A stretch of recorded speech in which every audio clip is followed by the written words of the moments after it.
El día de hoy vamos a tratar el tema de los dendrímeros y vamos a subdividirlo en 7 temas.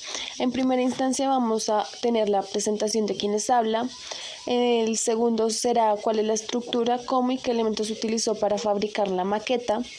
En tercer punto tenemos qué es, cuál es su composición y su estructura. El cuarto punto es cuáles son las características químicas y físicas de la estructura. El quinto punto es cómo se producen. El sexto es cuáles son sus aplicaciones. Y el séptimo es cuáles son sus riesgos en la nanomedicina. Bueno, mi nombre es Geraldine Lorena Ruiz Rodríguez, soy estudiante de medicina y estoy en cuarto semestre. El dendrímero lo construí a partir de melfibra y uvas pasas uniéndolos por medio de unos palillos, en donde podemos observar el core multifuncional, sus ramificaciones y sus grupos terminales, que a su vez forman cada una de sus generaciones. ¿Qué es un dendrímero y cuál es su estructura? El término dendrímero surge de las palabras griegas dendrón y meros, que significa árbol y partes, respectivamente, haciendo referencia a la estructura ramificada de estas macromoléculas. Los dendrímeros consisten en un core central, las ramificaciones unidas covalentemente al core que crecen radialmente formando generaciones que son simbolizadas con la letra G, y una superficie con múltiples grupos terminales. En la imagen podemos observar la representación en 2 dimensiones de un dendrímero. Se puede observar el crecimiento radial a partir del core multifuncional de las ramificaciones que dan lugar a distintas generaciones. Bueno, las características físico-químicas. Entre las propiedades más importantes de los dendrímeros, junto con su polidispersidad cercana a 1, se encuentran 4 principales características, las cuales son baja temperatura de transición vítrea, la baja viscosidad intrínseca, la alta solubilidad y la capacidad de formar sistemas tipo huésped-anfitrión, donde la macromolécula dendrimérica es capaz de actuar como un sistema anfitrión que puede dar cavidad a diferentes moléculas de número y tamaño. Ciertas propiedades físico-químicas de los dendrímeros, como su solubilidad o la reactividad, están determinadas por la naturaleza de estos grupos terminales superficiales. A diferencia de los polímeros convencionales, con solo 2 extremos terminales, el número de grupos superficiales en los dendrímeros se incrementa exponencialmente con la generación, por lo que se convierte en una interfase entre el dendrímero y su entorno. Durante su síntesis, el número de unidades monoméricas aumenta exponencialmente en cada generación, mientras que el volumen disponible solo crece proporcionalmente al cubo del radio del dendrímero.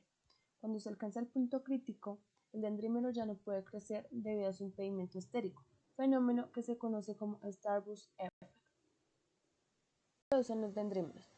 La síntesis orgánica de estas macromoléculas permite controlar casi a la perfección los parámetros moleculares como tamaño, forma química del interior y de la superficie, tanto como su flexibilidad, topología, entre otros, dando lugar a estructuras controladas y monodispersas similares a las observadas en los sistemas biológicos.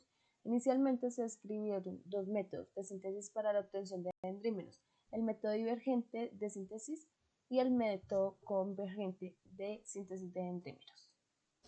El primer método de síntesis para la obtención de dendrímeros es el método divergente de síntesis de dendrímeros, el cual se basa en el crecimiento que ocurre radialmente desde el core hacia la superficie por adición progresiva de ramas y puntos de ramificación, como podemos observar en la imagen. El segundo método es el método convergente de síntesis de dendrímeros, el cual es un crecimiento que ocurre radialmente desde la superficie hacia el interior de los dendrones, que luego se unen a un core multifuncional, como se evidencia en la imagen. ¿Cuáles son sus aplicaciones? Entre las características determinantes de la utilización de los dendrímeros están la arquitectura simétrica, estable y bien definida, el tamaño monodisperso y controlado en el rango de los nanómetros, que es una estructura ramificada, multivalente y multifuncional, los grupos superficiales de tipo carga y cantidad controlada, la relación área-volumen extremadamente alta, la gran reactividad química y solubilidad en agua. También está que no modifican significativamente la viscosidad de la suspensión en comparación con los polímeros lineales del mismo peso molecular. También tienen estructura multifuncional que permite la interacción cooperativa de varias sustancias a la vez o de una sustancia y membranas biológicas. Por último, también tienen bolsillos internos que permiten que sean usados como encapsuladores de moléculas. Dichas características dieron lugar a la aplicación de los dendrímeros como nanotransportadores de drogas, sistemas de delivery de genes, o sea, terapia génica in vivo y transfección in vitro, aditivos en la industria farmacéutica como ayudantes en vacunas y cosmética, que en cosmética serían como potenciadores de la penetración en sistemas tópicos.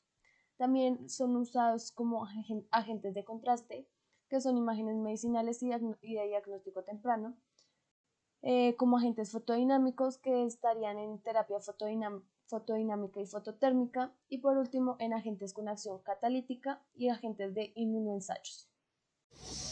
El sistema de nanotransporte de drogas basado en dendrímeros debería aumentar la solubilidad de la droga en agua, es decir, que con una elevada capacidad de carga, aumentar la estabilidad de la droga en el tiempo, presentar baja o nula toxicidad, ser biodegradable, presentar características favorables de la retención y biodistribución en el organismo y no ser inmunogénico.